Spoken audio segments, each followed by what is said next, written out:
Bienvenidos, buenas noches a Comunistas por Bravo TV, una mesa de debate, de discusión y por supuesto de intercambio de opiniones que también lo queremos hacer con ustedes, nuestros camaradas digitales que nos siguen por las plataformas. Puedes dejarnos tu mensaje y cuando cerremos el primer bloque seguramente vamos a intentar contestarlas, pero no estoy solo, me acompañan varios camaradas para tener una mesa de mucho debate y de muchos temas que afectan a nuestro país y al mundo sobre todo. Gabriel Solano, legislador porteño, bienvenido Gabriel. ¿Cómo están? Buenas noches para ustedes. Mucho para hablar con vos, sobre todo con una gran elección que hicieron también la izquierda sobre todo. ¿Y cuál va a ser la reflexión sobre esa gran elección que hicieron? Vamos a charlarlo. Y es la campaña la empezamos esta semana luchando contra los vetos. Luchando contra los vetos. Es la mejor campaña que podemos hacer esta semana, te lo puedo asegurar. Quiero que nos metamos con ese tema de los vetos, pero voy a presentar, por supuesto, sí. a Daniel Arroyo, diputado nacional, exministro de algo que se llamaba, ¿cómo se llamaba? Desarrollo humano. Desarrollo social. Desarrollo social. Hay mucha gente que ya no sabe qué es eso, desarrollo social. Ahora se llama de otra manera, pero tiene muy poco peso en la Argentina. Ha quedado todo mezclado bajo el esquema de capital humano, educación, desarrollo social ha desaparecido como tal y es niñez más todo lo que tiene que ver con trabajo. Es que ha quedado como un paquete general que es un problema, porque si hay algo que está claro, que en Argentina hay problemas de pobreza y de inclusión social. Es un gran problema y eso también lo vamos a debatir. Me acompaña también para hablar de temas internacionales, que los hay y mucho, porque si bien la Argentina tiene problemas internos, el mundo también está en una gran convulsión. Desde Brasil, Rusia, Francia, Alejandro Laurna Garay, licenciado en Relaciones Internacionales. Ale, bienvenido. ¿Qué tal, Santiago? Buenas noches, un placer. Y sí, a ver, el mundo se está reconfigurando. Estamos pasando de un sistema unipolar a uno multipolar. Hay tensiones estructurales en el sistema internacional, hay guerras por varios lugares, puntos de fricción en esta nueva configuración del sistema y nos afecta a todos, por supuesto. Y aprovechando también que es el Día del Maestro, 11 de septiembre, saludando a todos los maestros de este país que hacen mucho por este país, aunque gran parte de la sociedad no lo reconoce tanto, sino no se entiende que se recorten presupuestos justamente en ese área. Tenemos a una especialista en política educativa, Romina De Luca, que está con nosotros. Romina, bienvenida. ¿Qué tal? Gracias, Santiago. Bueno, un saludo también a los camaradas y bueno, primero, feliz día a todas las maestras y maestros, maestras sobre todo, porque es una actividad altamente feminizada la docencia, esa tarea socialmente tan relevante y también tan vapuleada, ¿no? Por todos los gobiernos de turno, ¿no? Hay que recordar. Así que bueno, un feliz día para ellas y ellos en todo el país. Sin duda, vamos a meternos en el primer tema. Vetos del presidente de la Nación, el gobierno impone, los diputados tratan el tema, diputados que son destratados en algún punto, y hoy un congreso de la UBA, porque quedó claro que la UBA necesita requisitos mínimos para poder funcionar y dar una universidad pública, gratuita y de calidad. Escuchábamos qué decía el rector hoy en la UBA, el rector de la UBA, Ricardo Gelpi, el presidente del CIN, Oscar Alpa, y el vicerrector del CIN, Franco Bortolacci, encabezaron una conferencia de prensa del Consejo Superior del Rectorado y anunciaron este jueves que la Casa de Altos Estudios iniciará un plan de restricción a raíz del veto presidencial a la Ley de Financiamiento Universitario. Además, convocaron a los diputados a que rechacen la medida de la Casa Rosada y en paralelo anunciaron un nuevo plan de lucha con paros y movilizaciones para poner un freno al ajuste sin fin en la que ya se perfila como la tercera marcha federal en defensa de las universidades. La primera reacción será un paro general universitario que se llevará a cabo mañana, viernes 12 de septiembre, y se volverán a movilizar en los próximos días al Congreso de la Nación, cuando la Cámara de Diputados, posiblemente miércoles próximo, pueda, junto con el Garraham y los jubilados, tratar este tema. El presidente firmó los vetos a las leyes de financiamiento universitario y emergencia en pediatría este miércoles por la tarde, apenas 72 horas después de que el gobierno prometiera autocrítica profunda y la convocatoria al diálogo con los gobernadores, que bastante trunca parece estar. Además de los universitarios, los médicos y trabajadores del Hospital Garrahan también preparan movilizaciones y huelgas para expresar su rechazo al veto presidencial de una ley que en su caso garantizaba presupuestos mínimos, recomposición salarial y asignación prioritaria de insumos críticos durante un año para el centro de salud. Escuchábamos qué decía entonces Ricardo Gelpi, el rector, si tenemos ese audio, sino lo que quedaba bien en claro es que la universidad pública no exigía ni más ni menos que lo que necesita para funcionar. Vamos a escuchar qué decía el rector. El presidente de la Nación tenía la posibilidad efectiva de corregir errores, tenía a su firma la posibilidad de promulgar una ley que para su aplicación requería una inversión del 0,14% del PBI, absolutamente marginal y que sin comprometer fiscalmente a nuestro Estado garantizaba las condiciones mínimas indispensables para poder llegar a fin de año funcionando con normalidad. Eso no sucedió y necesitamos realmente con urgencia que el Congreso de la Nación pueda sostener esta ley cuando trate el veto. Por tanto, manifestar que vamos a trabajar de aquí a la sesión en cada una de las provincias del país, rectores y rectoras, para sensibilizar a los legisladores nacionales respecto de la importancia de que eso suceda en la Cámara de Diputados, que vamos a poner todo nuestro empeño para conversar con la sociedad argentina respecto de la necesidad de que esto se priorice y se custodie, y que vamos a advertir, como lo venimos haciendo con mucha responsabilidad desde hace 2 años, porque no queríamos llegar a esta situación, que necesitamos que se sostenga la ley de financiamiento universitario para solucionar los problemas presentes y pasados, actualizando presupuesto y salario conforme a la inflación registrada, pero necesitamos también que el Congreso Nacional apruebe un presupuesto que establezca parámetros de previsibilidad, que evite la discrecionalidad para el 2026. Todos los problemas que atravesamos derivan de estar por segundo año consecutivo con presupuesto prorrogado. Y hay que decirlo con la gravedad que la situación tiene.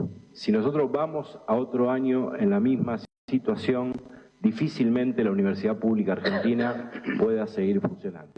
Sin duda hablábamos hoy con muchos representantes de las universidades con pérdidas del 90% del poder adquisitivo, muy atrasados los sueldos, claro, son sueldos que parten del Estado. Te pregunto, Daniela, vos desde la política, ¿cómo viene esta intención de poder finalmente revocar este veto?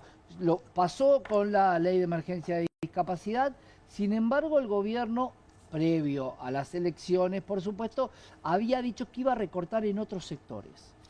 Sí, espero que tengamos el miércoles sesión y que se pueda rechazar el veto, tanto del financiamiento universitario como lo que es emergencia pediátrica, que todo el mundo llama Garrahan. En el caso de universidades está claro que no está claro cómo va a funcionar el segundo cuatrimestre si no se actualizan. No solo los gastos operativos, que eso es parte del problema, sino los salarios docentes. Yo soy docente universitario, está claro que ha quedado totalmente desfasado el sistema. No solo tiene bajo impacto fiscal, 0,14 del Producto Bruto Interno, sino que en el fondo es deuda, es decir, el Estado no cumplió con actualizar los montos a las universidades y quedó desfasado. Claro. Lo que decían ahí es pura lógica. Nosotros estamos funcionando 2 años con presupuesto prorrogado. La Argentina funciona con un presupuesto que se hizo en septiembre del 2022. Claro. Que decían que en el 2023 iba a haber 60% de inflación, hubo 211. El año pasado 120% de inflación. Con lo cual, los primeros 60 días se gasta todo el presupuesto. En las universidades, en cualquier ministerio, en cualquier área. Y ahí aparece la discrecionalidad de ir a pedirle al ministro de Economía a ver si tiene o no tiene. Así funciona muy absurdamente la Argentina. Tenemos que tener presupuesto para el próximo año y tenemos que lograr que haya sesión, que se rechace el veto. Yo creo que lo vamos a lograr. Hemos sido muchos los que firmamos el proyecto. El proyecto se va a tratar, tuvo una mayoría amplia. Conseguimos 2/3 de los votos cuando se aprobó el proyecto de financiamiento universitario. Espero que vuelva a pasar lo mismo. Hace pocos días logramos rechazar el veto de discapacidad. Yo soy el autor de la ley de emergencia en discapacidad, no del tema jubilaciones. No llegamos a los 2/3. Espero que en este caso sí lo logremos. Es interesante lo que planteas, porque justamente cuando decía, si no puedo judicializar la ley de emergencia de discapacidad, voy a recortar sobre otro lado. Y hoy vimos un recorte muy fuerte en educación. Pero hablemos del presupuesto. ¿Qué esperan para el día lunes esta presentación del presupuesto en cadena nacional? A ver, déjame decirte una cosa antes que me parece reveladora. Hay que ver el decreto que saca el gobierno. El decreto había que publicarlo y que lo vea toda Argentina. ¿Qué dice el decreto? ¿El decreto del veto? El de veto. Vamos a ponerlo, Primero, vamos a poner el primero que decreto. dice un artículo. Sí. Dice exactamente eso. Dice que entre diciembre del año 2023 y julio del 2025, el decreto de Milei, no lo digo yo, los salarios aumentaron 128,49%. La inflación, en cambio, aumentó 220,45%. Es decir, cuando vas a los fundamentos del decreto, en realidad es el fundamento de la ley, no es el fundamento del decreto. Porque lo que reconoce el decreto es que los salarios aumentaron muy por debajo de la inflación, es decir, los salarios fueron recortados, se le pasó la motosierra, si usamos el lenguaje de Sturzenegger, ¿no? Eso fue lo que sucedió. Entonces, acá reclamo, no cabe duda de su justeza, porque ellos mismos reconocen en el presupuesto que los salarios fueron, y ya eran salarios bajos, Sí. ya eran salarios que estaban muy por detrás de las necesidades existentes. A eso se le suma los gastos operativos. Después tenemos el Garrahan, que la situación es más o menos parecida en términos porcentuales. Exacto, de Digamos, recorte. más o menos el recorte va en la misma proporción. Entonces, tanto en el Garrahan como en las universidades está pasando el mismo fenómeno. Renuncian trabajadores, en un caso docentes, no docentes, en otros médicos, enfermeros, kinesiólogos, administrativos, nutricionistas, y se va vaciando la universidad pública y se va vaciando el Garrahan. Esas renuncias, Gabriel, y también abro el juego también con Romina, terminan siendo a lugares privados, donde la gente lo puede pagar. Muchas veces se utilizó para la economía el tema del Arca de Noé, del fin del mundo, cuánto valen los precios, y muchos creemos que no estamos dentro de los designados por el Arca de Noé, que los que van a subir van a ser otros. Pero lo quiero emplear también, Romina, con vos. ¿Cómo estás viendo esa situación? Mira, a ver, a mí me parece dos cosas, ¿no? Para mencionar. Primero, como decía Gabriel, ¿no? Los salarios universitarios son muy bajos. El 70% de la planta docente tiene dedicación simple. Y digo, como para dar dos números, un titular, ¿sí? Es decir, la máxima autoridad de una cátedra percibe un salario de 591.000 pesos, ¿sí? Según el INDEC, la canasta orilla 1.200.000 pesos, ¿no? La canasta de pobreza. Un ayudante, 181.000 pesos. Ustedes me dirán, esto es una dedicación simple. Dedicaciones semi-exclusivas, que son el 17% de la planta docente, lo mismo. Un titular, 1.182.000 pesos. Ese es su trabajo exclusivo, con lo cual es pobre centralmente, y un ayudante con dedicación semi-exclusiva, 645.000 pesos. Con lo cual, la realidad salarial de los docentes es muy crítica. Los gremios hablaban de una pérdida del poder adquisitivo real del salario de un 30% en este periodo, ¿no?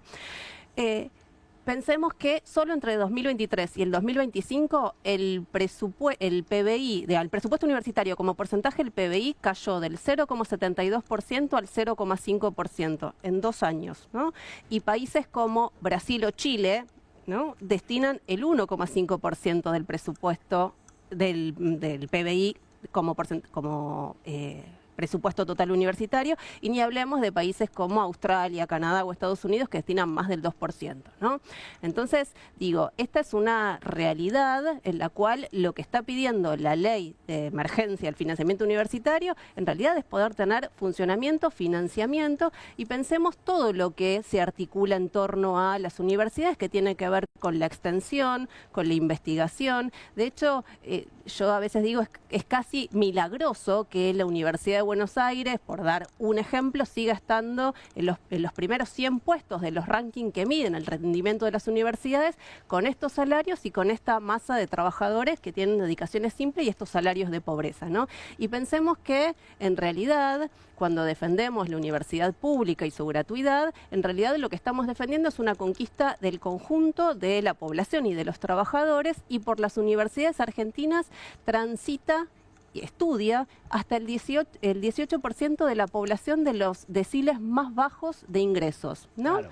Centralmente en las universidades del conurbano, digamos, son los que tienen una mayor composición. Entonces, está claro, digamos, que cuando uno mira cuál es la política que está detrás del ajuste o la motosierra en las universidades, en realidad también estamos hipotecando el futuro, porque digo, ¿dónde se van a producir los futuros médicos que van a investigar para descubrir curas para esas enfermedades, ingenieros que tienen que planificar cómo resolver los problemas de conexión de transporte en nuestro país, de rutas, de caminos, ¿no? Los futuros docentes con los problemas críticos que tiene el sistema educativo? Entonces digo, bueno, en realidad acá lo que estamos viendo es que lo que expresa esta política de recorte es que estamos hipotecando el futuro, ¿no? Claro, ahí siempre se habla de recortes y hay una palabra que muchos argentinos necesitan, que es la palabra auditoría. Y ya pasó un tiempo prudencial, porque estamos a año y 9 meses de un nuevo gobierno que cree que se gasta por demás, pero no hay auditorías reales de en qué se gasta, porque no estamos hablando de la construcción de una pileta y un sauna en la Facultad de Filosofía y Letras. Estamos hablando de requisitos mínimos indispensables para poder funcionar, incluido el salario de los docentes. Daniel, vos me decías que eras, quiero ir con esto, ¿siempre fue así la distorsión entre lo que podía comprar o pagar un docente universitario, como decía Romina, con una jefe de cátedra o con la máxima categoría? ¿Siempre fue esa distorsión? No. Para empezar, el concepto de auditoría lo usa el gobierno para cualquier cosa y en esencia no ha hecho Para no hacerlas. Para no hacerlas. Solo doy el ejemplo de discapacidad. Hicieron una auditoría que en esencia fue tomar una base de datos vieja, antigua, que hizo que el 40% de los telegramas y las cartas de documentos no llegaran a destino porque estaban mal los datos, cuando hoy lo más fácil en Argentina o en cualquier lugar del mundo es dar con una persona y cruzar base de datos. Les hicieron trasladar 200 kilómetros, 10 horas de cola, bajaron 110.000 pensiones, de las cuales 90.000 es un tema de domicilio. 90.000 es que no se enteró la persona porque nunca le llegó ni el telegrama ni la carta de documento, para dar idea de qué se está entendiendo por auditoría. Más allá de eso, yo creo que hay un empobrecimiento general y en particular de los profesores universitarios, básicamente porque han subido mucho los costos fijos, uno paga mucho de luz, gas, agua, alimentos, transporte, medicamentos y no el ingreso. Y eso se traduce en endeudamiento. Claro, básicamente lo que es endeudamiento de la familia. Me imagino cuando vos escuchabas frases como sacamos 12 millones de personas de la pobreza sin tener en cuenta salario versus lo que gastan. Pero ese es el la punto. auditoría, déjame decirte una cosa, de la universidad particularmente, lo conozco muy de cerca, más del 90%, lo cual no es lo ideal, pero es como destina ocurre hoy, salarios. es salario. Es salario, sí. Y los salarios nominalmente el Estado lo tiene el Ministerio de Educación. Es decir, que cuando no es que el Ministerio de Educación le da plata a la Secretaría universidad, hoy, ¿no? le da plata a la universidad y la universidad ve qué hace. No, nominalmente ese salario lo paga el Ministerio y es como una especie de asiento contable en la universidad respectiva. Después, ¿qué pasó con la auditoría en el Garrahan? ¿Decían que había ñoquis? Uno, no pudieron demostrar uno. Y esto lo venían diciendo de hace mucho tiempo. ¿Qué pasó? Y dejadme decirlo con los comedores populares. Ahora Petovelo tuvo que responder una solicitud de una diputada y tuvo que reconocer que no hizo auditorías. Dijeron la idea de que la auditoría es un concepto Claro. genérico. Y dije, ¿cómo pero, decir? entonces, ¿dónde está la auditoría de los comedores? Porque vos diste de baja un montón. Y dije, no, mira, no, auditoría no hice. Y dice aparte, no hice auditoría. Entonces son unos mentirosos profesionales. Porque van a la televisión, te dicen que hicieron auditoría y después resulta que cuando tienen que ponerla por escrito dicen, no hubo auditoría. Te dicen, hay ñoquis en el Garrahan. No muestran un solo ñoqui. La universidad, 90% de salario y el ministerio tiene el listado nominal.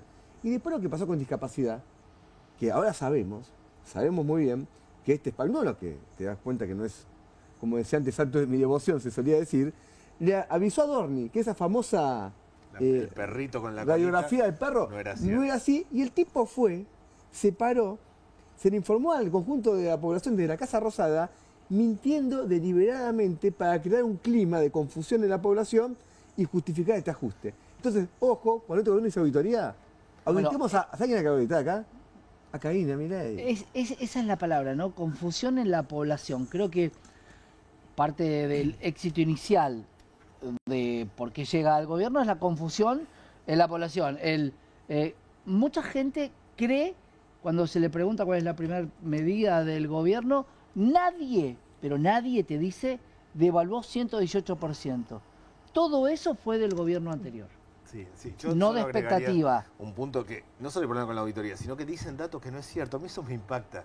Dicen 17.000%, para acá, para allá. Muestran una radiografía de un perrito, una colita. Dicen algo que no sucedió. Dicen que hay 1,5 millones más de personas con discapacidad. A mí me impacta que desde el ámbito oficial se digan datos que no son verdad. Claro. Porque no es solo que no hay auditoría. De ahí se deducen datos que no existen. Es muy fuerte. Una cosa que en un café alguien diga algo, fue penal, no fue penal. Otra cosa que alguien diga, no, 17.000%, tanto por acá, por allá. Sí. Cosas que no son de verdad. Igual, El sensacionalismo, ¿no? Sí. Pasa por ese lado. déjame agregar, Santiago, que si bien esto es cierto y estamos todos contestes de que las universidades están funcionando con el presupuesto que se votó en 2022 y el recorte en el gasto de la Administración Pública Nacional solo entre 2023 y 2024 de más del 40%, también es cierto que el presupuesto destinado a las universidades es insuficiente, ¿no? Y digo como para dar dos datos. Entre 1990 y el 2000, la matrícula universitaria se expandió un 65%. Entre 2004 y 2024 crece un 100% más, o sea, se duplica la matrícula. Y en ese sentido, el presupuesto destinado a educación en la década del 90, entre el 90 y el 2000, pasó del 0,53 al 0,61, empieza a crecer en el 2004 hasta el 2012, donde llega al 1% y después empieza a caer. Con lo cual, digamos, estamos todos contestes de que no estábamos en Finlandia, digamos, antes del ascenso de Milei, pero también es cierto que, obviamente, en un contexto en el cual las universidades trabajan con un presupuesto mínimo, ¿sí? Prueba de esto es que el 70% de la planta docente sea dedicación simple, porque si uno quiere articular docencia, investigación y extensión, vos necesitas tener docentes de dedicación exclusiva, ¿no? Entonces digo, bueno, no estábamos en Finlandia antes, la comparación en torno a, digamos, bueno, cuánto destinan otros países, que es el triple o el doble de lo que se gasta en Argentina, ¿no? Colocan a las universidades en este estado crítico, un desfinanciamiento que te puedo decir que atraviesa todo el sistema educativo, no solo a nivel superior. No, sí, te agrego un dato, que es un fenómeno que yo vengo observando en el mundo y que lo está llevando adelante el gobierno nacional, que es ese proceso de deshumanización, ¿no? Deshumanización de los discapacitados, deshumanización de los jubilados, deshumanización de los docentes, deshumanización de todos los sectores a los que quiero ajustar, ¿no? Y este gobierno, a ver, en ciencia política se habla de la dialéctica, ¿no? Que es el debate de ideas, con argumentos, con datos para llegar a una verdad, a la resolución de un conflicto, y después está la erística, que es lo que usa este gobierno. Digo cualquier cosa, invento los datos que se me ocurren para convencer o a un electorado o a la sociedad o a la opinión pública de que lo que yo quiero hacer es lo que hay que hacer. Inventando, haciendo, a ver, yo este gobierno en algunas entrevistas lo llamo como una esquizocracia, ¿no? Con perdón de las personas que sufren esquizofrenia, pero presenta todos los síntomas. Primero, falta total de comprensión y de noción de la realidad. Aislamiento, irritabilidad, odio, agresión, bronca, falta de emocionalidad.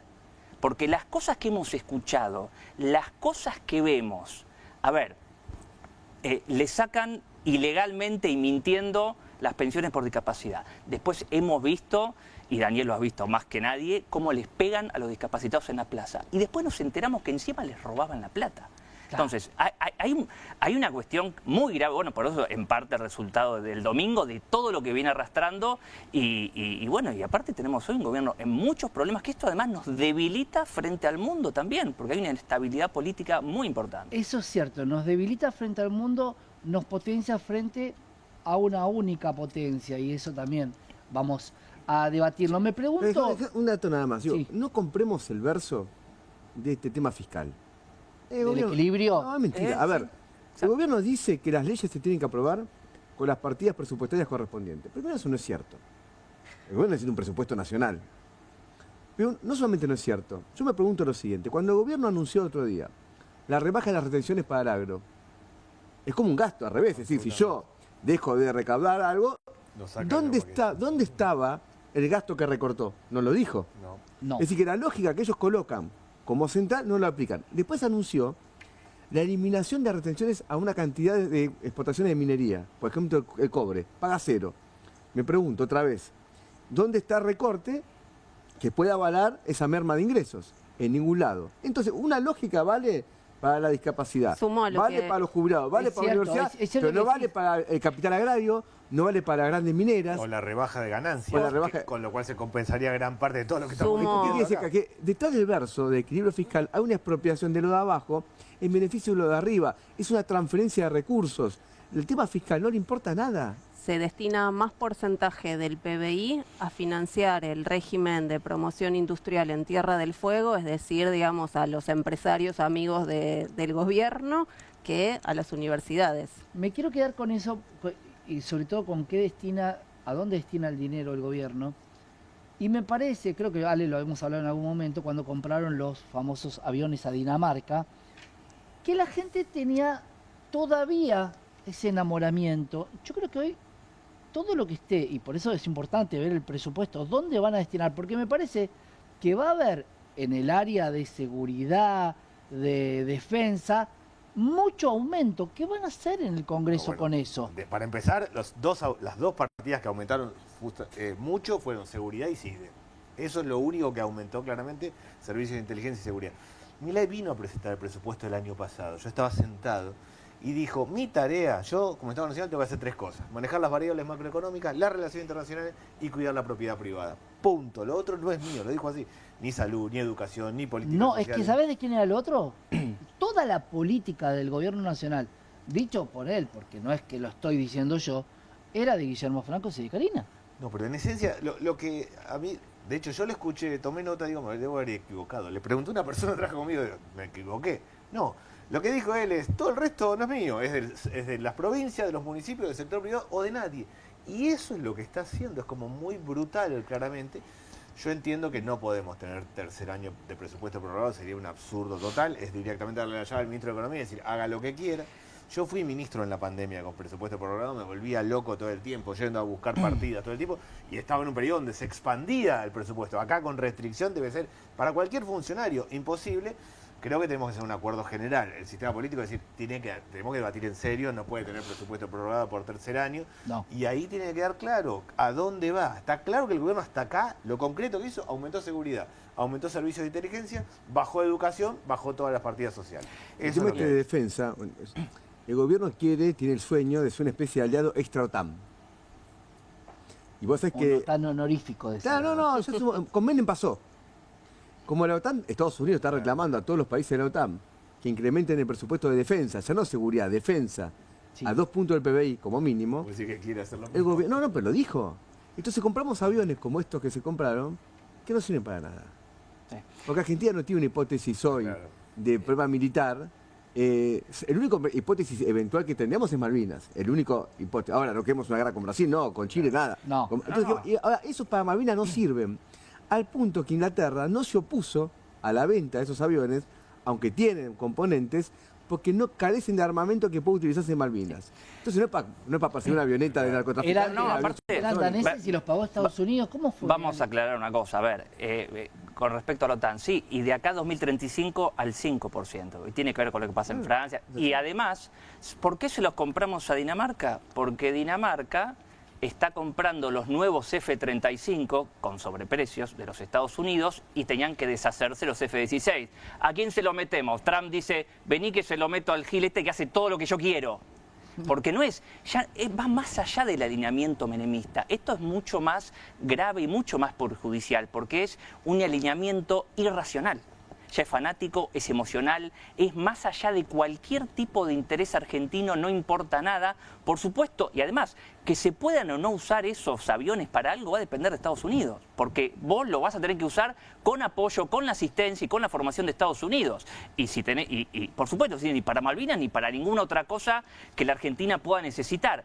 Y fueron simplemente porque Dinamarca tenía que comprar los F-35 y dijo, bueno, estos ya no sirven, se los metés a la Argentina que yo se los hago comprar. Y ahí tenemos más de 300 millones de dólares que deberían ir destinados a otra cosa, cualquiera de los temas que estamos hablando, y van a eso. Y bueno, y el gran negocio de la guerra que se sigue alimentando en el mundo. Y bueno, y nosotros, ese país alineado, cumpliendo el interés de política exterior de un tercer país, dejando a un lado, desechando el propio interés nacional. Y eso es un peligro para la Argentina, en un mundo además que incluso ya no es el mismo de los 90, ¿no? Es un mundo multipolar y hay otra historia y Occidente está en decadencia y hay que triangular las relaciones, eso es lo que no estamos haciendo. Ahora, Ale, ¿se compensa eso? Y te lo pregunto también, Daniel, a vos.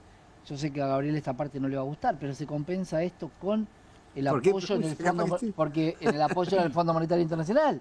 ¿Se compensa de alguna manera? Porque todos vemos que cuando vira directamente hacia prácticamente la genuflexión con los Estados Unidos, aparece el dinero.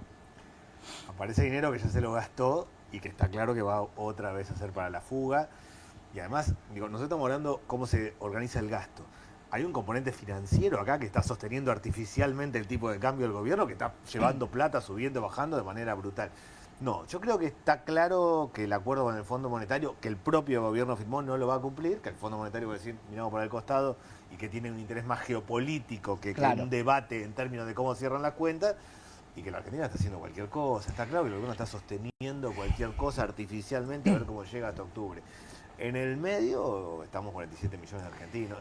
Yo veo al gobierno humildemente como alguien que leyó media página de un libro, se fanatizó con una idea extrema y la lleva al absurdo, nada de Estado y todo el mercado lo bestia, que puede ser interesante para el debate académico, pero somos 47 millones de personas las que estamos acá. Nadie, yo vuelvo un segundo a discapacidad, ni Trump, ni Meloni, ni Orbán, ni Bolsonaro hacen lo que está haciendo Milei en materia de discapacidad. Yo estoy lejos de todos ellos, pero no están haciendo la brutalidad que está haciendo este gobierno. O sea, no existe país en el mundo que haya hecho eso. Entiendo que el Fondo Monetario nos enchufa deuda, ve que eso sirve para el alineamiento y esto sigue para adelante y no mucho más. A ver, el FMI, yo concuerdo, acaba de aprobar nuevamente, cuando entregó los últimos 2.000 millones, no lo tenía que haber hecho. El gobierno no había cumplido ninguna de las pautas. Por ejemplo, la acumulación de reservas, que era una de las metas principales, no la habían cumplido. Sí. Ahora, en el mes de julio, porque el tema no es solamente la deuda con el Fondo Monetario, el gobierno pagó más por intereses de la deuda en pesos, 4 veces más en el mes de julio, que lo que gastó en ese mismo mes por jubilaciones y pensiones. Entonces, digo, para que ustedes vean que el problema de la deuda se ha convertido en el gran problema fiscal del Estado argentino. Porque el gobierno paga, y ahora con estas tasas de interés, que son absolutamente exorbitantes, que están destruyendo la economía, por una tasa de interés del 50% que cuatriplica casi la inflación tasa mensual. De plazo fijo, estamos hablando de 50, no, el plazo fijo... Mucho después, más arriba están. No, yo ya sé, digo, pero primero la que tiene que pagar el Estado por su deuda. Después de ahí se derivan otro tipo de tasas, pero vos tenés la que paga el Estado por su deuda. Eso es un compromiso de emisión futura, porque ¿cómo lo va a pagar el gobierno? Cuando el gobierno dice que no emite, miente. Se cuatriplicó la base monetaria. Entonces, emiten deuda de una manera irracional. Sube la tasa de interés que destruye la economía. ¿Cómo la vive el laburante todo eso? Bueno, lo vive que al final a él le sube la tarjeta de crédito. Vos estabas pagando una parte de la tarjeta, no puedes pagar la totalidad de tu gasto. Hoy entras en un círculo vicioso del cual no podés salir porque el costo financiero de la renovación de tu tarjeta te hace que vos no puedas pagar lo que comiste este mes. No, la tasa si yo pago dentro de 4 meses lo que comiste este mes, ¿cómo pago después lo que comí cada mes? Para mí, el gran conflicto social en Argentina va a venir por el endeudamiento de la familia. Nosotros hicimos un estudio hace poco que dice que el 85% de la gente no sabe cuánta plata debe, porque se trabó, tomó crédito acá, allá, le pidió al primo. Sabe lo que tiene que pagar el viernes de cuota, pero ¿cuál es la bola de...? ¿Cuánto le queda y a qué tasa? Porque el fenómeno es el sobreendeudamiento. Uno toma un crédito y luego otro crédito para tapar ese crédito. Pero hizo un préstamo personal para pagar la tarjeta. Pero no hay un gobierno que está enseñando a rolear, señores. Pasa que roleás tu vida. Quiero aclarar algo con respecto al FMI, que es muy importante que no se habla mucho. A ver, el FMI ha ido tergiversando su funcionalidad a lo largo de las décadas y se ha transformado en un instrumento geopolítico de Estados Unidos. En las últimas décadas, tanto China como otros actores con poder adquisitivo le dijeron a Estados Unidos, señores, nosotros queremos aportar más, reformemos la carta de la organización y que todos tengamos derecho a voto real, que no tenga Estados Unidos derecho a veto. Estados Unidos dijo, no señores, guárdense la plata, úsenla para otra cosa, creen sus bancos, acá mando yo. Y voy más allá, no tendría que haber hecho el préstamo a este gobierno y tampoco tendría que haber hecho el préstamo a Macri, porque eran préstamos inviables y funcionaron como condicionamiento político incluso al gobierno de Alberto Fernández y siguen funcionando y este gobierno se entierra más. Porque es una herramienta de control, de influencia y de dominio político interno y también Sin duda. hacia el Sí, exterior, el Fondo Monetario. Manejo de la geopolítica Por a supuesto. través del dinero, ¿no? Por supuesto. Me parece que Sí, Rosa. al margen de esto, que es el pensar la deuda como en su entramado internacional y la geopolítica, que por supuesto influye, me parece que también lo que hay que ver es que la deuda es un síntoma de la economía argentina, ¿no? Digo, porque de la década del 70 para acá la deuda aparece como una constante, pero en realidad lo que termina siendo es ser un mecanismo de compensación para una burguesía nacional o, digamos, extranjera que acumula en Argentina, que no tiene capacidad de acumulación y capacidad operativa. Entonces, en realidad, la deuda termina subsidiando y financiando a esos burgueses que estarían destinados a desaparecer por su propia ineficiencia en términos capitalistas, ¿no? Entonces, Claro. en realidad, la deuda es un síntoma de cómo funciona el capitalismo en Argentina y aparece como un elemento de compensación. Pueden aparecer otros, cuando la soja o cualquier otro recurso, digamos, agrario centralmente, que Argentina es una economía chica, agraria y que ingresa tardíamente al mercado mundial, digamos. Bueno, puede aparecer la soja, puede aparecer, digamos, algún recurso mineral, pero la deuda no logra sostener ni siquiera Claro. el conjunto de la población y de hecho datos no tenemos para tirar Bueno, a pero patada. hay- Uno de cada dos chicos en Argentina es pobre y Sí. tiene que ver con esta condición estructural de cómo funciona el capitalismo en Argentina. Se habló mucho de la sustentabilidad de la deuda, de hecho había una ley que terminó sacándose, de que no podía endeudarse. Pero digo, el Estado se está rompiendo cuando sacamos la educación pública, el Estado se está rompiendo cuando pasa esto en el Garrahan. Sanitario está causando conmoción y ebullición en todo el equipo de salud, este equipo de salud que viene dando señales de paciencia, de coherencia y de unidad para luchar en defensa de un hospital que atraviesa una grave crisis. Queremos anunciar que a las 2 de la tarde están viniendo los rectores de la universidad. El Hospital Garrahan y la universidad van a salir juntos, en unidad, con todo el movimiento de lucha que nos trajo el 17, que nos llevó el 17 a la Plaza de Mayo, nuevamente a la Plaza del Congreso cuando se vote la ley. Queremos anunciar que mañana hay un paro acá en el hospital y en el contexto de ese paro anunciamos y convocamos a toda la comunidad a un ruidazo nacional a las 20 horas. Nosotros vamos a estar acá de paro a esa hora y vamos a estar haciendo el ruidazo, pero que ese ruidazo sea a nivel federal, desde donde estés, desde el balcón de tu casa, desde las plazas, desde los barrios, desde las universidades y a nivel federal. A vos que estabas en Tierra del Fuego y el 17 movilizaste por el Garrahan y la salud pública, a vos que desde... La gran pregunta que nos hacemos todos es por qué con el Garrahan, todos los que tenemos hijos, alguna vez, por más que puedas pagar la obra social que se te ocurra, el Garrahan es de excelencia. ¿Por qué con el Te Garrahan? derivan al Lorenzo? Garrahan. Creo, básicamente, el gobierno entiende que esa no es su tarea. Es difícil entenderle la cabeza al gobierno. Yo no me ocupo de la salud. Bueno, de hecho... No, pero digo, en marzo del año pasado, con el tema educativo, yo presenté un proyecto para aumentar lo que es la ayuda escolar. Todo, cuando arrancan las clases de ayuda escolar, es la plata que recibe la familia para que vayan los chicos con guardapolvo, con mochila, etc. Hablé con 25 funcionarios para decir, aumentenlo, necesitamos que justamente todos los chicos estén en la escuela. No, lo que entendí es que con los que hablaban, miraban como diciendo, ¿y nosotros qué tenemos que ver? ¿Cómo que tenemos que ver? Dios, en el Estado Nacional. Es un modelo absurdo. Hablaba Gabriel de Dios Pañuelo, justamente, el ex titular, el director de ANDIS, de la Agencia Nacional de Discapacidad, que le decía a alguien, bueno, no es culpa del Estado que tu hijo sea... Hubo Ellos tienen la idea de que el Estado Son Nacional... inhumanos, No, son una inhumanos. senadora del PRO, que no recuerdo el apellido, disculpen, que una comisión del Senado Sí. lo dijo de una manera muy clara y nítida. Digo, para que no queden dudas. Ella dijo, yo creo que los chicos de Argentina no tienen derecho a ir al Garrahan. Fue impactante. ¿Por qué fue impactante? Primero, un chico que va al Garrahan en general no va por un resfrío. Los pibes que van al Garrahan tienen enfermedades un poco más complejas. Alta complejidad.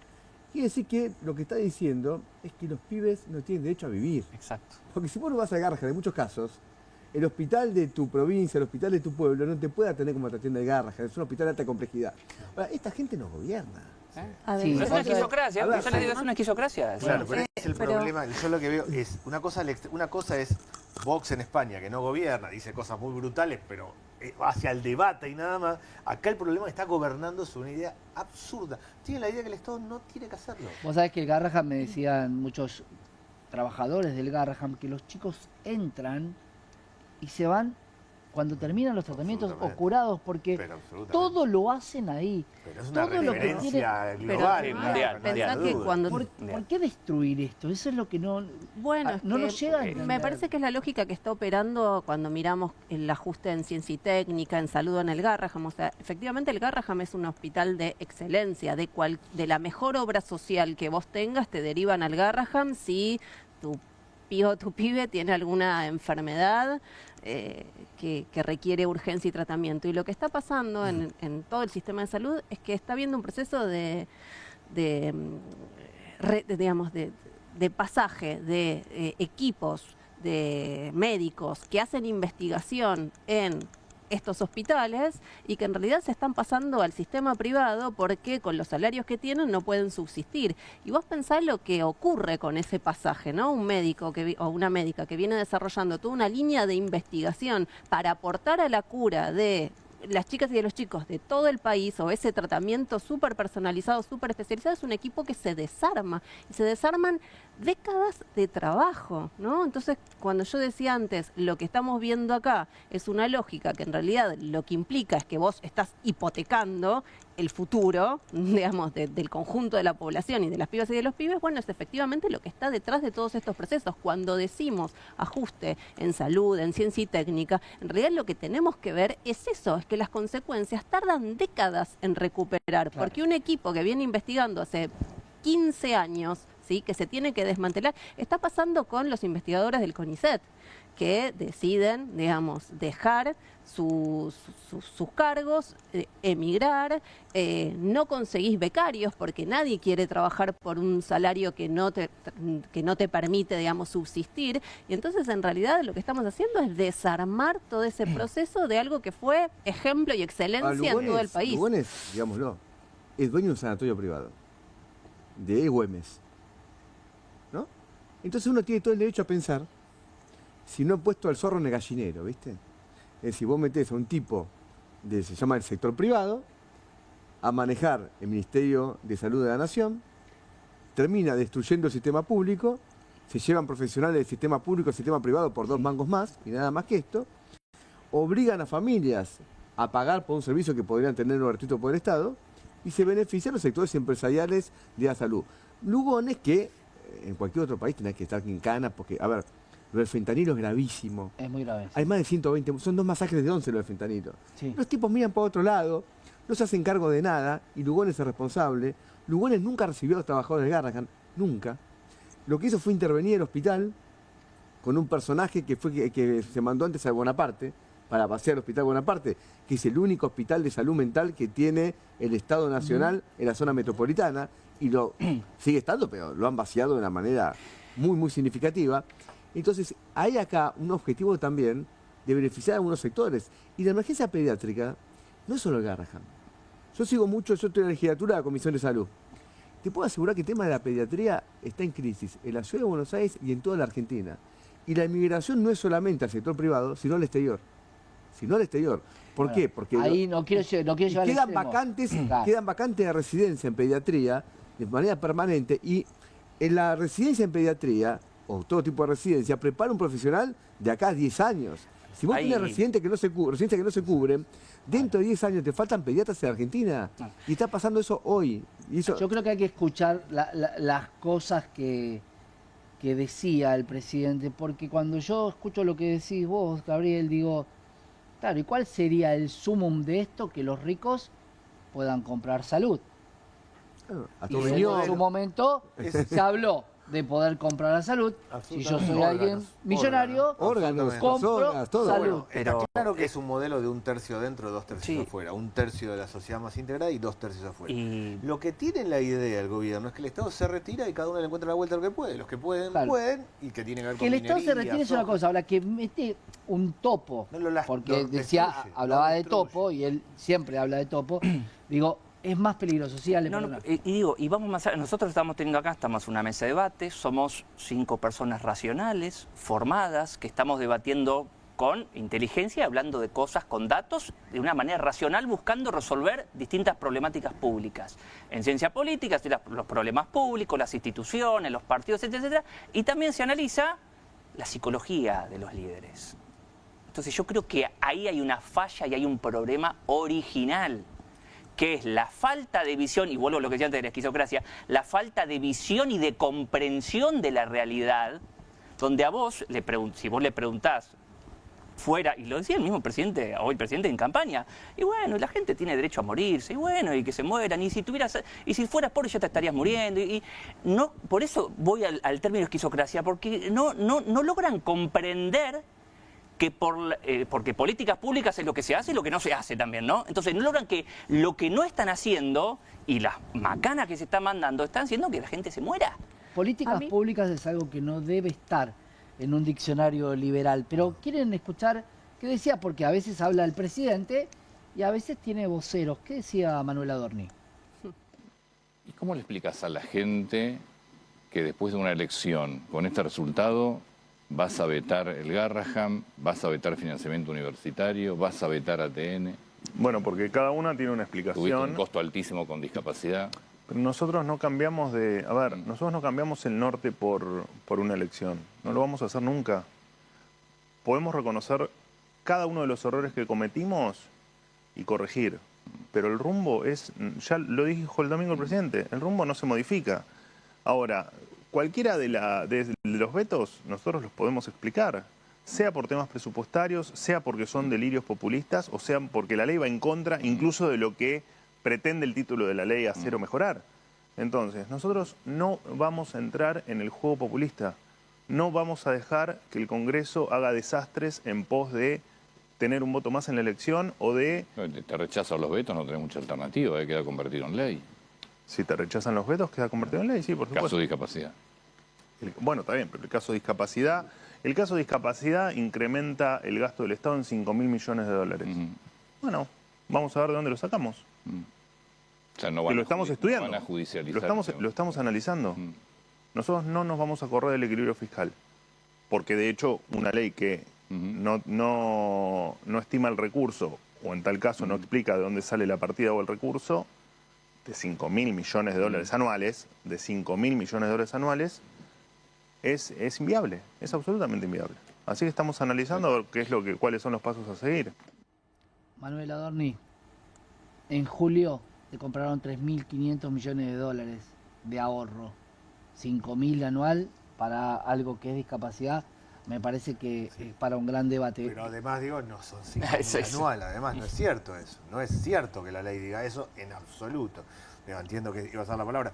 La ley tiene 3 partes, no voy a hacer... La primera parte, que es la recomposición del nomenclador, es 0,003 del Producto Bruto Interno.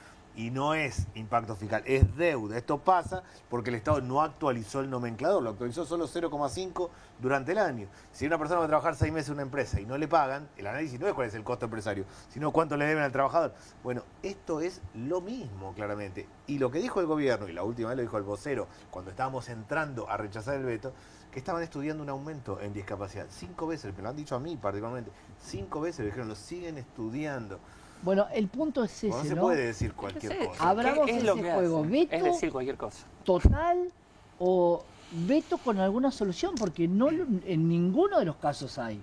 Mira, se rumorea que el presupuesto presupuesto 2026 que van a presentar viene con recortes para educación, con lo cual, digamos, no tendría muchas esperanzas al respecto, ¿no?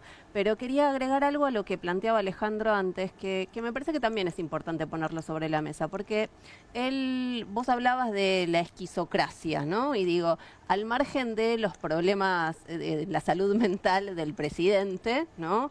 Yo no soy psiquiatra, así que no puedo diagnosticar. Me parece que lo que hay que también entender es en qué contexto surge Milei, ¿no? Y surge también en un contexto de, nosotros le llamamos un consenso liberal, y es también un hartazgo por parte de un sector de la población, un hartazgo que puede no ser definitivo, digamos, que reacciona también contra ese discurso de el Estado presente y que te cuida, cuando, digamos, más de la mitad de los trabajadores están precarizados, no tienen, digamos, ningún derecho laboral. Si mirábamos, digamos, qué se decía de la agenda educativa, ¿no? Nosotros tenemos que las escuelas primarias desde que se miden las pruebas ONE, es decir, las antecesoras de las Aprender a nuestros días, y te lo marcan también las pruebas PISA, entre un cuarto y un tercio de las chicas y de los chicos, cuando terminan la escuela primaria, tienen niveles de lectocomprensión básico debajo del básico, y los ministros de educación de la época diciéndote la calidad es muchas cosas, ¿no? Entonces digo, bueno, todo eso también va generando, ¿no? ese enojo por parte de un sector de la población que termina votando un verdugo peor, digamos, de los que tenía antes, con las características especiales o particulares que puede tener este personaje. Ahora, todos tenemos ideologías diferentes, ¿no? Pero denominar delirios populistas a educación y salud, me parece que por más que todos tengamos ideas diferentes, ninguno coincide con esa definición. No, yo de hecho creo que cuando alguien no sabe qué decir, dice populismo en Argentina. Cuando no sabe para dónde arrancar, dice populismo como para tirarla para adelante y decir son irresponsables. Son los otros, no somos nosotros. Y son irresponsables. A mí el gobierno, esperemos a ver qué presenta el lunes como presupuesto. Está claro, presentar un presupuesto de recorte, eso es evidente. Pero en esencia el gobierno, para ser claro, aumenta seguridad, sigue, recorta salud, recorta educación, recorta personas con discapacidad, recorta jubilaciones. El modelo está muy claro a dónde va. Yo casi creo, me da la impresión, a mí me impacta mucho lo que pasa en discapacidad, porque lo hemos trabajado mucho. Cada vez que el vocero dice algo sobre discapacidad, no es cierto. No es cierto que sean 5.000 millones de dólares, no es cierto que se le haya dado una pensión al que presentó con una radiografía de un perrito y una colita. No es cierto que hayan estudiado que van a mejorar el nomenclador. Es impactante eso, porque es muy difícil interactuar con algo donde en realidad lo que se dice no es verdad. Y es importante tenerte en la mesa porque vos tuviste gestión. Gabriel, ¿me querías decir algo? Yo quería hacer un llamado, una convocatoria, porque el miércoles, posiblemente el jueves el 12. No, el 17. El 17, perdón, va a haber una sesión, es lo más probable. Esperemos que sí, sí. Entonces tenemos que hacer una cosa épica, hay que ir con todo. Porque, a ver, venimos, recién acá lo comentábamos, ¿no? Se logró voltear el veto a la discapacidad, pero no se logró voltear el veto a la jubilación. Sí. Es decir, que no está asegurado nada. Nada. Después, tengamos en cuenta que el gobierno va a poner a este nuevo ministro del Interior que nombró a comprar algunos votos. Y como la carne es débil, a uno quiere comprar y a uno se quiere vender. Y el mecanismo de los vetos es tan antidemocrático que alcanza el tercio de una a las dos cámaras para votar una ley, que fue aprobada por amplia mayoría. Entonces, ¿qué hacemos nosotros? ¿Qué contrapeso ponemos? El contrapeso que hay que poner es que hay que ir con toda la calle. Tiene que haber una marcha inmensa por la universidad, por el Garrahan, por los jubilados. Me parece que eso hoy es el tema que tenemos que discutir, porque además yo vengo escuchando de hace tiempo para atrás, cuando muchas veces, y yo soy muy crítico de la CGT, que aquí no pasa nada, que no hace nada. ¿Dónde está la CGT? Dice, no podemos hacer nada porque nuestras bases votaron a Milei. Bueno, hubo elecciones y Milei perdió. ¿Está claro? Entonces dejemos de hablar que no puedo hacer nada porque la gente votó a Milei, porque Milei acaba de recibir una paliza electoral, y cuando uno ve no solamente el porcentaje, sino que ve la composición del voto, queda más claro que perdió sobre todo los sectores populares y que se quedó con el voto más clásico de la derecha argentina. Ganó San Isidro y Vicente López, digamos. O sea, coinciden que el resultado de las elecciones en la provincia son un combustible para que la sociedad ya se manifestó en las urnas y hoy reacciona en la calle. Bueno, pero es decir, ya te dijo, es que el gobierno no tiene en este punto legitimidad, porque él dijo que iba a vetar.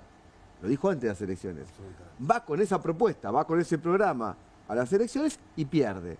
Y no en un pueblito cualquiera. La provincia de Buenos Aires es casi el 40% del electorado del país. Y yo estoy seguro que es la radiografía del conjunto de la Argentina. No creo que sea muy distinto. No digo que capaz que gane otra provincia a otro, pero digo, Milei pierde así en toda la Argentina. No tiene la legitimidad para llevar ante este veto. Entonces, vayamos el 17, vayamos con todo, hagamos una marcha por el Garrahan, por la universidad, de esas que el que está dudando y está medio débil porque lo quieren comprar, diga, me hace yo, me vendo con esta, me tengo que ir a vivir a no sé dónde. De esa que no hace falta contar con drogas. Bueno, es importante, digo, creo que tenemos que tomar en nuestras manos el destino de la educación y la salud y no relegarlo, dejárselo a negociaciones por arriba que pueden ser realmente muy sucias y que puede pasar lo de los jubilados. Digo, es muy reciente esa experiencia como para no tenerla en cuenta. Sin duda. Una cuestión, o sea, está claro que deseamos que el miércoles próximo no haya 1 millón de personas como la marcha universitaria de abril del 2024, sino que haya 10 millones de personas, ¿no? Por dar un número. Pero algo que me parece también que es importante pensar es cierto que los resultados de las elecciones en la provincia de Buenos Aires fueron un claro golpazo para el gobierno y en ese contexto podemos decir que la disputa del propio peronismo, Axel sale fortalecido. Pero también el dato me parece que hay que prestarle atención, tiene que ver con que hubo más de 2,5 millones de personas que no fueron a votar en las elecciones de la provincia de Buenos Aires y creo que el voto en blanco estuvo arriba de los 600.000 votos. Entonces me parece que el desafío es poder pensar cómo construimos un programa que mire hacia el futuro y que tenga soluciones de futuro y que no sea una vuelta más hacia el pasado, ¿no? Hay mucho desinterés en ir a votar, lamentablemente. No, y yo mucho. sí creo que el voto en blanco fue la tercera fuerza en la provincia de Buenos Aires. Exactamente. En Rosario, que era la elección anterior de nivel legislativo, solo había votado el 48%. Acá lo que está claro que está rota la relación de la sociedad con la política y una parte importante se expresa como no voto. En ese contexto, la elección del domingo, lo que le dijo a la sociedad es, mirá que esto no está funcionando, no llegamos, no nos alcanza, estamos endeudados. Ahora sí, yo creo que hay que construir para adelante, y para adelante son nuevas ideas, nuevas miradas, no es volviendo para atrás, esto no es un péndulo, es una sociedad que está agotada de la política en general. Y ¿sabes qué? Daniel pensaba que esta situación en el Congreso se va a mirar con una lupa diferente, porque antes no teníamos un resultado. Estos vetos, aquellos que se opongan a la educación, que se opongan y que no logren los votos necesarios, van a ser muy marcados por la sociedad. No, y una pregunta, muy marcados. Luego de este resultado electoral. Y luego de Españolo. ¿A qué voy? ¿Y no lo habrán comprado? Porque yo pienso mal, déjame pensar mal acá en esta mesa, ocupo esa función. Entonces yo digo, esta gente colmeaba a todo el mundo. El 3% famoso, que se quedaba Karina, le sacaban 8, por lo tanto hay otro 5% que no iba a la acumulación originaria de la familia Milei. Estaba en la operatoria, como lo llamaban esos audios. Yo ya sospecho que el tipo que votó de una manera y se da vuelta, lo compraron. Porque hay mucha plata la sucia. famosa Banelco, digamos. A ver, Tenemos muchos ejemplos en la Ahí sí, historia. a mí me impactó lo de jubilaciones, Digámoslo. porque en el Congreso se vota 2 veces. Primero tenés que tener 2/3 para habilitar tratar el tema y después 2/3 para rechazar el veto. En el caso de discapacidad conseguimos las 2 veces. En el caso de jubilaciones conseguimos los 2/3 para habilitar el tema, con lo cual uno decía, bueno, vamos bien. Sin embargo, en esas 4 horas que duró el debate, no se terminó teniendo los 2/3 para rechazar el veto. O sea, está claro que algo Sí, pasó lo recordamos en todos. ese medio. Pero en vos el sabés las medio cuentas de bancarias, esos la debates de virtual 3 de o la 4 horas. gente. Entiendo que en el tema universidad y en el tema Garrahan tiene un impacto social muy fuerte, pero veremos. Un poco, siendo a lo que decía Ale, en un discurso el presidente de la Nación dijo que el kirchnerismo, que lo nombró millones de veces, era aquel que te pegaba el disparo, te vendía las muletas con sobreprecio y después te decía gracias. Utilizó discapacidad y sobreprecio. Por eso digo que hay veces que la forma en la que habla es de esto que vos decís. El Estado no importa. Y te digo un impacto, yo lo viví de cerca. El día que salieron los audios con el tema del dinero, Yo estaba en una reunión de acompañantes terapéuticos, estaban discutiendo cómo pasar a ganar 2.900 pesos a 3.100 pesos la hora. Estaban pidiendo 200 pesos más la hora, que van a cobrar a 180 días, en lo que arrancan a 180 días. Esa gente que estaba discutiendo 200 pesos a la hora, escucha 500.000, 800.000 dólares, porcentaje de acá, allá, kiosquito de 20.000, 30.000. Es impactante, de verdad. Sí, indignante. Hubo mucha gente que realmente, por ahí, sin un conocimiento financiero, economía, que dijo, bueno, a ver, yo le voy a dar la oportunidad, me voy a ajustar, me estoy empobreciendo, estoy incluso sacrificando lo que como porque, bueno, quieren sacar el país adelante. Y como decía recién Daniel, a los 3 días te enterás que cada día surge un escándalo nuevo que no llegamos a procesar de corrupción. Los audios, las agencias, ese premio, el premio Nobel judío y el $1.000.000 con esa ONG trucha. Y surgen escándalos, audios que quedan totalmente expuestos desde pedir plata para reunirte con el presidente. Si ya arrancás de ahí, bueno, ¿qué esperás? Claro. Y esto es lo que nos enteramos. Si haces un mapeo, una verdadera muestra de todas las instituciones y los manejos que están haciendo las instituciones, yo creo que la sociedad no va a soportar más que esta gente. Camaradas, 1 hora sin parar, vamos a hacer una pequeña pausa, nos vamos a meter con Francia. No es menor lo que pasa en Francia. Francia ha demostrado que cuando quieren subir la edad jubilatoria, reacciona. Vamos a hablar qué fue lo que pasó en Francia con nuestro licenciado en Relaciones Internacionales y por supuesto lo vamos a compartir con todos los camaradas. Quédate y ya volvemos en Bravo TV con Comunistas.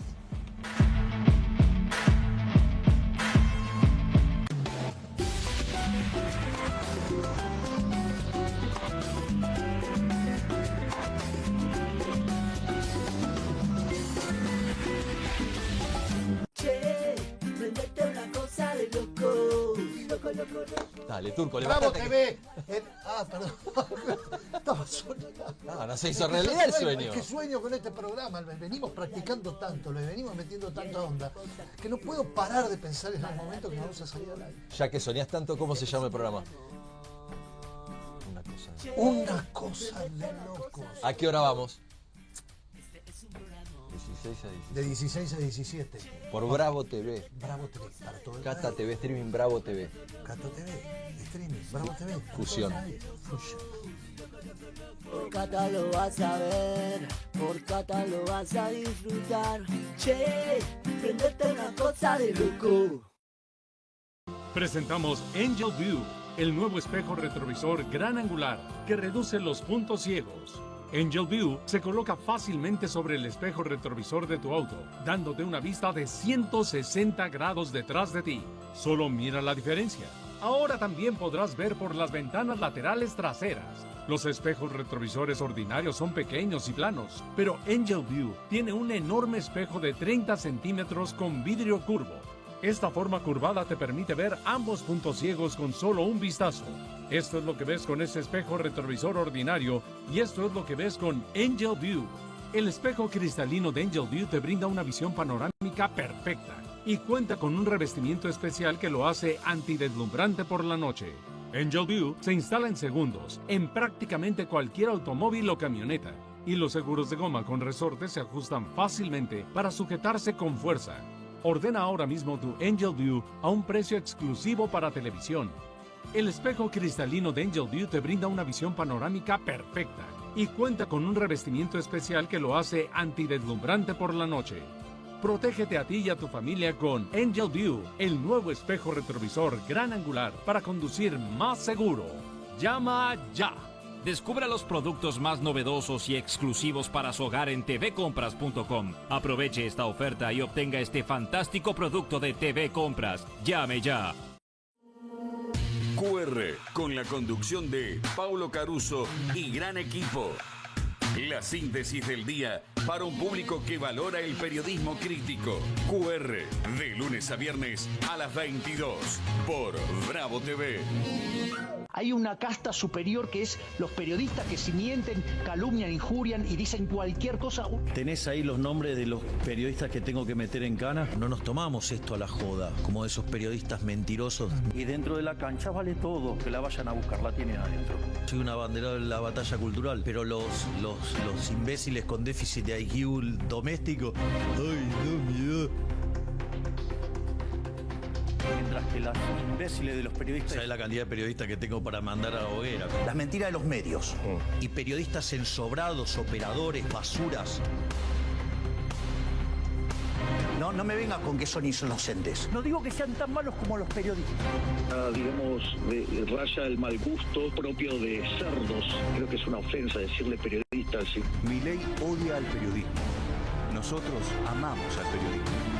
Suscríbete a perfil.com.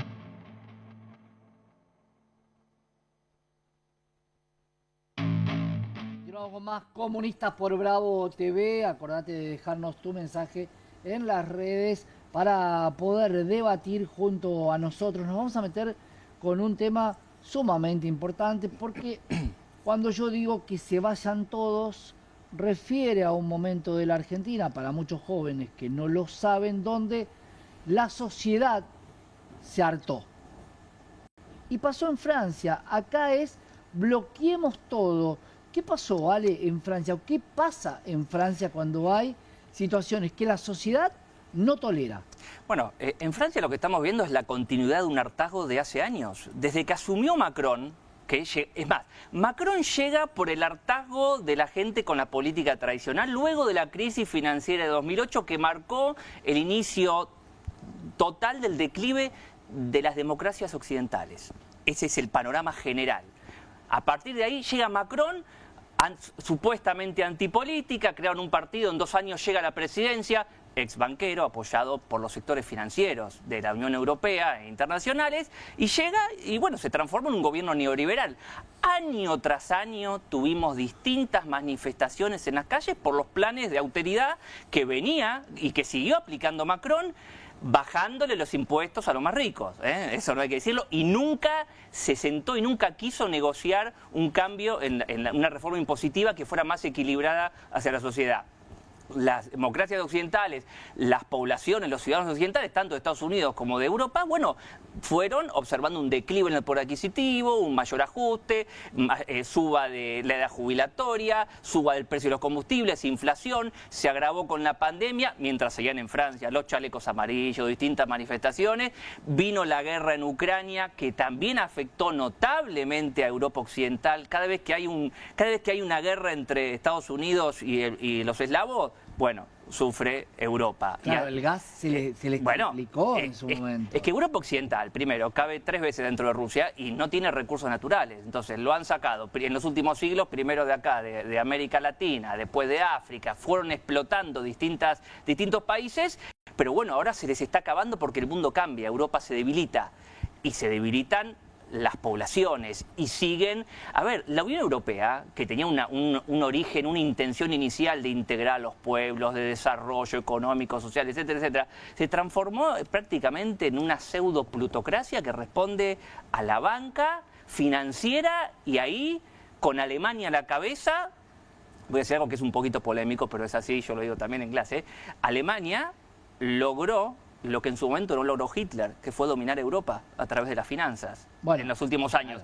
Pero con el ascenso de Asia, de China, de Rusia, Estados Unidos se ve que queda fuera, dice yo voy a tomar la posta en Europa del Este y Europa se debilita. Y así pasó en la Primera Guerra Mundial, pasó en la Segunda Guerra Mundial y pasa ahora este debilitamiento y no tenemos una guerra abierta porque está la disuasión nuclear, porque están las bombas nucleares. Pero lo que pasa ahora con Macron, que es un neoliberal de raza, que no acepta ninguna negociación para nombrar un primer ministro, porque las últimas elecciones del año pasado ganó la izquierda. Y se negó a negociar un primer ministro que surgiera de la izquierda consensuada, ni siquiera que Melenchón quería imponerles un primer ministro, negociar. No, volvió a meter otro derecha y ahora vuelve a meter otro derecha asociado con las Fuerzas Armadas, porque el ajuste que se venía proponiendo, en parte, tiene que ver con el aumento del gasto militar, porque la OTAN los miembros de la OTAN tienen, es un menú a la carta, no es que decir, bueno, aumento el presupuesto militar y le compro a quien sea. No, hay un menú, vos le compras a esta empresa de armas de Estados Unidos, a esta empresa hay un negocio, la militarización, la securitización, como se habla en relaciones internacionales, es un gran negocio. Y ¿Partido comunista, se habla del Partido Comunista Francés? Sí. ¿Se opone o es toda la sociedad? No. La sociedad, la mayor parte de la sociedad está en contra de lo que está haciendo el gobierno de Macron. Eso hay que decirlo claro, estén en la calle los que estén en la calle, es así. Y ahora, tanto el sector del ala más izquierda, se dice izquierda radical porque quieren, yo no soy particularmente de izquierda, eso, pero le dicen izquierda radical para meter miedo a la sociedad y no es así. La izquierda radical en Francia quiere derechos básicos para la sociedad, no está pidiendo que se estatice todos los bancos, no, derechos básicos como se piden en algunos sectores acá. Entonces es un verso, es también la erística, es mentir, como decía, el populismo, bueno, es lo mismo que hacen con la izquierda. Y la ultraderecha, que a diferencia de lo que pasa acá, las ultraderechas cuando llegan al poder un poco se vuelven más estatucuistas, como pasa con Meloni, como podría pasar ahora con este Jordan Bardella si llega, pero los sectores que manejan los hilos en Europa van a preferir que llegue la ultraderecha y que no llegue la izquierda, ahora, que es lo que propone cambios reales. Hubo varias elecciones en Francia. Sí. Hubo una elección, por ejemplo, fuera de que se elige los representantes al Parlamento Europeo. Fue aplastado Macron. Sí. Salió tercero sucesivamente. Sí. No llegó al 20%. Sí. Lo cual es llamativo que siga gobernando. Entonces, como hay un régimen parlamentario que está el presidente y está el primer ministro, y el primer ministro lo elige el Parlamento, propuesto por el presidente, entonces es todo un mecanismo indirecto, y como no eligió a nadie, ahí pudo poner a uno. Pero la elección anterior había ganado el Frente Popular Francés encabezado por Mélenchon. Claro. Entonces, vos tenés que es un tipo que gobierna casi de facto, porque pierde elección tras elección y logra sobrevivir por una especie de impas de régimen político. Y yo creo que es muy importante el tema de la guerra. La guerra es el gran dato internacional, que influye en Argentina, que influye en América Latina y en Europa más que incluso en nuestro país, por este tema de la cercanía. Hoy hay una guerra en Europa. O sea, hoy tenemos una guerra en Europa. La guerra en Ucrania es una guerra de la OTAN contra Rusia, no es una guerra de Ucrania solo. Ucrania no hubiese sobrevivido 2 días sin la OTAN. Y el aumento del gasto militar, que abarca Alemania, que abarca Francia, es en parte comprar a Estados Unidos, pero también es el intento de reanimar una economía muy alicaída a través de la industria militar. Ahora, no es lo mejor. Claro. Las armas hay que usarlas. Después. Igual a Ucrania también Estados Unidos le dijo yo te ayudo, pero después ¿cómo vamos a arreglar, no? Con las tierras raras se las tienen que quedar ellos, claro. Lógico. A mí sí me parece un punto de Francia que es el debate sobre el sistema de seguridad social, la edad jubilatoria, que es un debate central en el mundo y en Argentina también. Me parece que hay que hacer un debate serio en Argentina. Está claro que ha crecido la expectativa de vida y las personas viven más, y está claro que los jóvenes no están entrando al mundo laboral, con lo cual cuando uno extiende la edad jubilatoria, también está trabando la posibilidad de entrada de los jóvenes en un país como el nuestro, que además tenemos 40% de informalidad laboral. Con lo cual, eso que yo creo que es el debate que el Fondo Monetario le propone al gobierno argentino para después de las elecciones, tiene que ser un debate serio. Tenemos que hacer algo razonable con nuestro sistema jubilatorio en nuestro país. Eso me preocupa, Daniel, porque debate serio en la Argentina...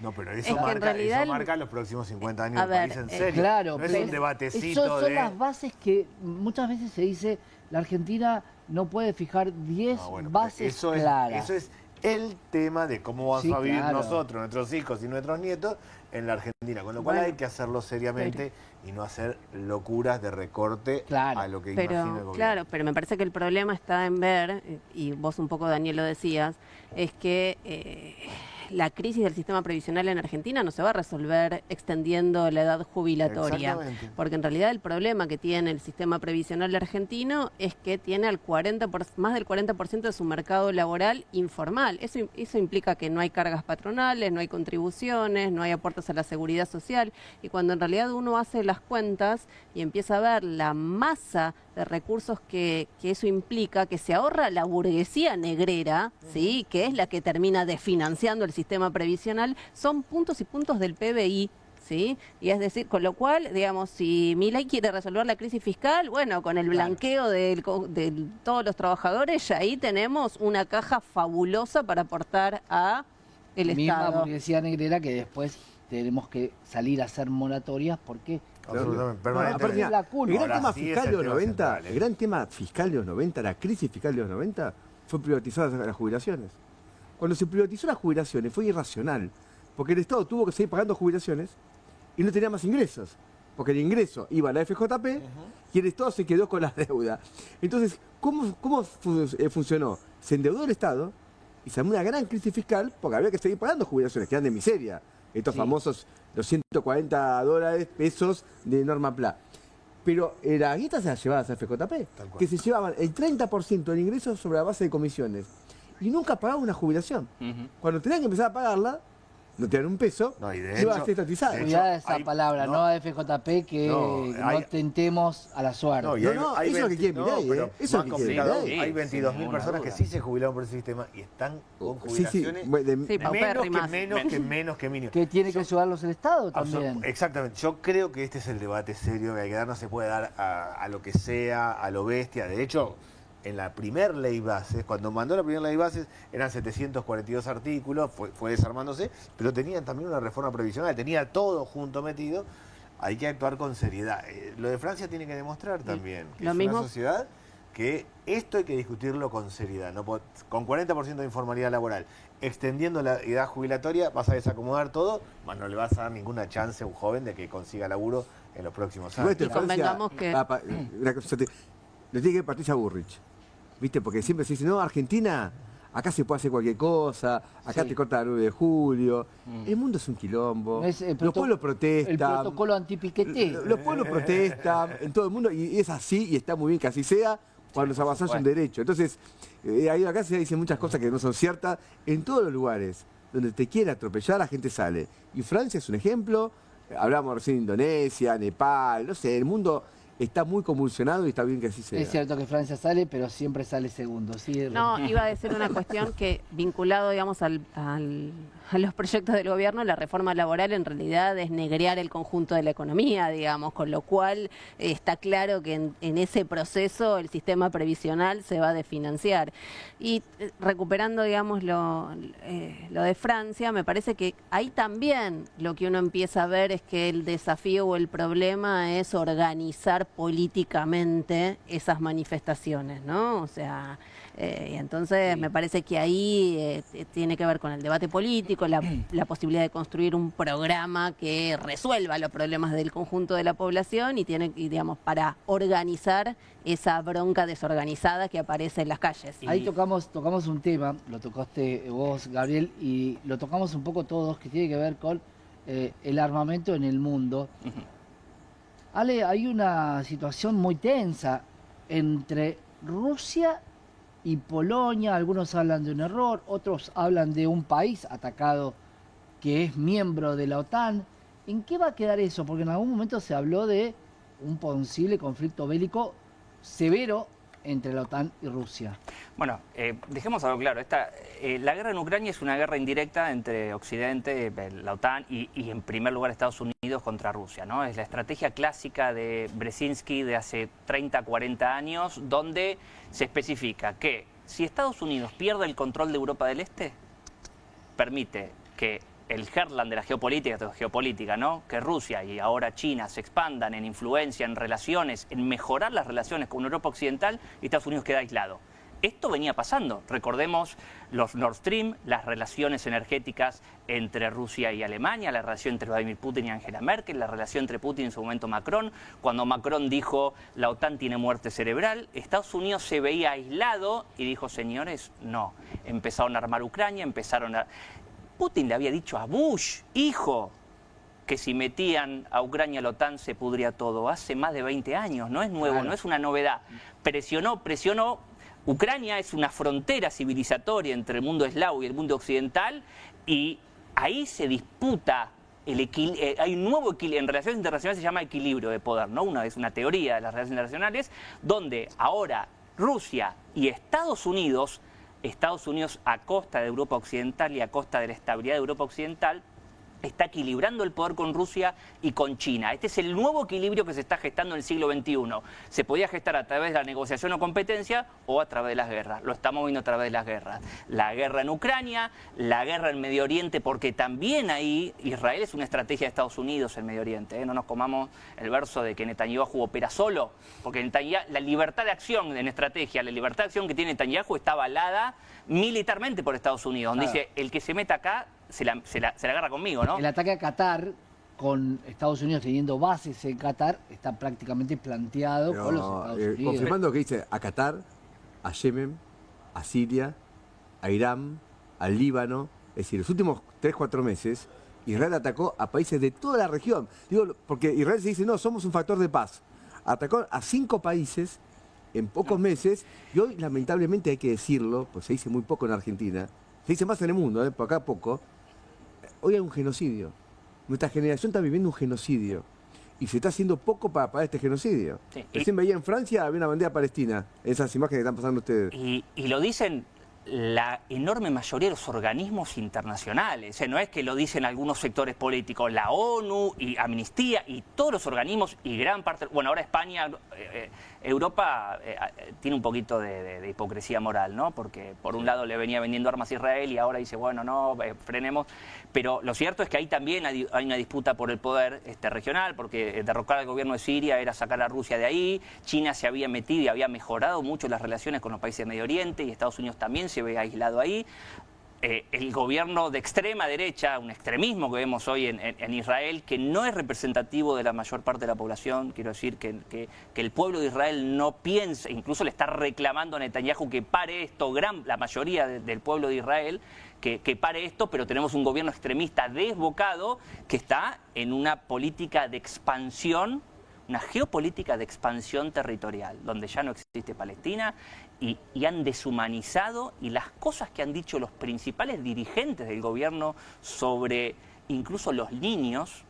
Yo seguí mucho a muchos generales y soldados que son influencers, y ponen directamente en las historias de Instagram, hay que matarlos desde chiquitos porque cuando crezcan van a ser terroristas. Bueno, y lo han dicho altos funcionarios del gobierno de Israel. Por los niños, ¿por qué es un genocidio? Y porque el 70% de los muertos en esta guerra son mujeres y niños. ¿Vos sabés, Ale, y están buscando limitar el crecimiento poblacional. Esa frase me hace acordar a otra cosa, y no hay tanta distinción racial ni de credo. Sin embargo, hay mucha gente que lo dice, ¿no? Sobre todo la gente que menos recursos tienen. Metemos con la OTAN. El artículo 4. Sí. ¿Qué es lo que pasó realmente? ¿Bielorrusia ataca Ucrania y cae en Polonia? ¿Qué es lo que pasó realmente? Rusia está llevando adelante distintos ataques sobre varias partes del territorio ucraniano, a centrales energéticas, centrales militares, en lugares donde llegan los armamentos de la OTAN.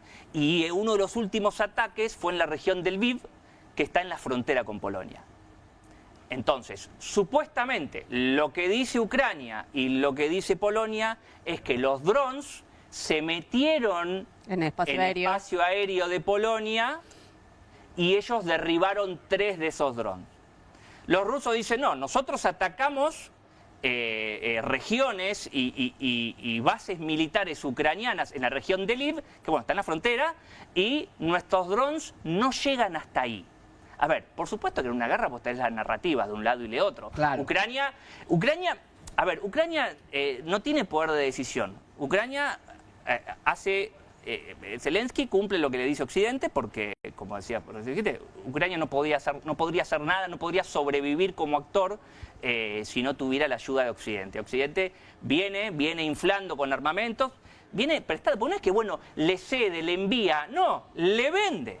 Porque también quiere las tierras fértiles de Ucrania, porque también quiere los minerales de Ucrania. Acá en los últimos 900 años, lo que hoy representa a Ucrania, se lo han repartido más de 10 veces, en más de 10 guerras. Esta es una más.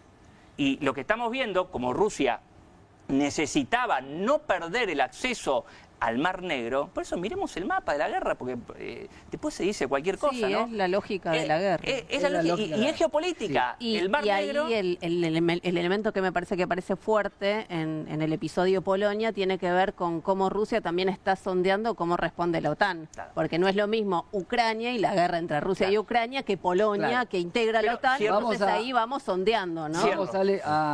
Sí, cierro. Lo que todavía funciona, que en esto tanto Estados Unidos como Rusia lo saben, es la disuasión nuclear. Pero se juntaron Trump con Putin y por eso yo creo que esto de Polonia no va a pasar a mayores. Sí, quieren seguir vendiendo armamento, seguir armando toda la línea, pero no hay una intención ni de Rusia ni de Estados Unidos de un choque directo, porque si no usamos las armas nucleares y ¿saben qué? Hoy Polonia tiene un ejército más importante que Francia, que Inglaterra y que Alemania. Sí. Camarada, me quedé sin tiempo, la verdad que es un placer. Vamos a estar seguramente en algún otro momento todos juntos. Daniel, sobre todo con vos, con esto que arrancamos diciendo que el Ministerio de Capital Humano era quien tenía la billetera, sin embargo, hace rato que no se lo escucha hablar. Gabriel Solano, gracias por estar con nosotros. Nos vemos el miércoles en la marcha. Nos vemos en la marcha, sí, me parece que es fundamental dar ese mensaje. Daniel Arroyo, suerte y fuerza en el Congreso. Gracias. El miércoles tiene que haber marcha y tiene que haber rechazo a los 2 vetos. Adentro y afuera necesitamos... Mucho afuera para que adentro hagan lo que tienen que hacer. Sin duda, Ale, gracias, un placer. Un placer, un gusto como siempre, un gusto. Romina de Luca, muchas gracias por estar con nosotros. Gracias a vos, a las maestras en su día con salarios de pobreza, pluriempleo, jornada completa de trabajo y ejerciendo tareas de cuidado, mi reconocimiento a su tarea todos los días en las escuelas. Y a vos que nos seguiste por las redes también, gracias por estar ahí.